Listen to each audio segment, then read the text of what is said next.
लेकिन किशोरी जी के हाथ से निकसो मक्खन जैसे ही ठाकुर जी के अधर पर गयो, अधर पर जाते ही ठाकुर जी तो बेसुध होकर मूर्छित होकर गिर पड़े वहीं पर। आहा, ऐसा स्वाद आ रहा है, ऐसा रस आ रहा है, किशोरी जी के हाथ से निकलो है। कीर्ति मैया बोली, अरे गोपियों जाओ, जाए करके ले आओ।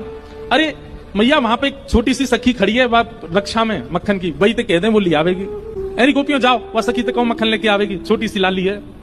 मां गए तो ना तो लाली है ना मक्खन है, सब चलो गो। अरे महाराज दौड़ी दौड़ी आई, अरे मैया काबे हो, बोल मक्खन तो मां मिलो ही नहीं है, और वो सखी भी ना है, वो गोपी ना है छोटी सी, कहां चली गई। इतने में ललता विशाखा आदि सब छोटी छोटी आ गई।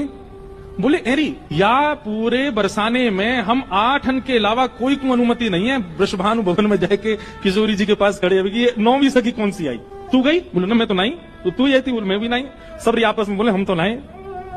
तभी विशाखा जी को दिमाग घूमो, बोले मक्खन निकसो वो भी पहली बार, और तभी एक नई सखी को आगमन भयो, और वो रक्षा की भावना कह के गई, और जब लौट के आके देखो तो ना सखी मिली ना मक्खन। कहीं ऐसा तो ना सखी के भेष में कोई सखा आया हो। किशोरी जी बोली, तुम पे घूम फिर के एक ही बात है, जरूर नंद नंदन पे आरोप लगाई रही होंगी। विशाखा बोली, और कोई है ही ना सके। श्री जी तुम शर्त लगाए लो, हम तो वही आयो, वही लेके गए। किशोरी जी बोली, ना वो ऐसे ना है। सबरी सखी बोली, तो चलो फिर नंद भवन चले, नंदगाम चले, जाके न पतो करके आवे, कछु तो सुराग मिलेंगे, कछु तो सबूत मिलेंगे मक्खन के। सब सखियां जा रही है नंद भवन। क्यों? नंद भवन तो बहुत दूर है, बीच मार्ग में ही देखो एक वृक्ष के नीचे बेसुध पड़े हैं ठाकुर जी।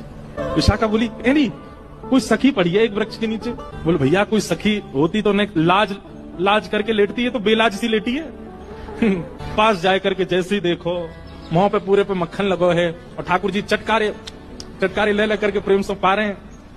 किशोरी जी ने जैसे ही देखो, बोले देखो तुम्हें मेरी सौगंध है, ये तो मेरे मन की पूरी भई है। आज मैं जब से मक्खन निकाल रही तब से मेरे मन में आ रहा हो कि मक्खन को सबसे बड़ा प्रेमी तो श्री कृष्ण है, वो आकर के मेरा मक्खन ग्रहण कर ले जाए, और वो पूर्ण है। अब हल्ला मत करियो, तुम्हें मेरी सौगंध है, कोई तो कछु कहवे की आवश्यकता, ये तो मेरे मन की पूरी भई है।